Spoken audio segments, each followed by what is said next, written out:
నంద్యాల జిల్లా శ్రీశైల మహాక్షేత్రంలో 26 మంది ఉద్యోగులకు దేవస్థానం స్థానచలనం కలిగించింది.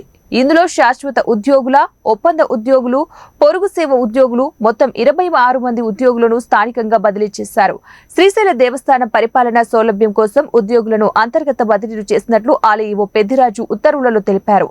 ఉత్తర్వుల ప్రకారం 24 గంటల్లో ప్రస్తుతం వారు నిర్వహిస్తున్న విధుల నుండి వారికి నూతనంగా కేటాయించిన విధులకు హాజరు కావాలని ఈవో తెలిపారు.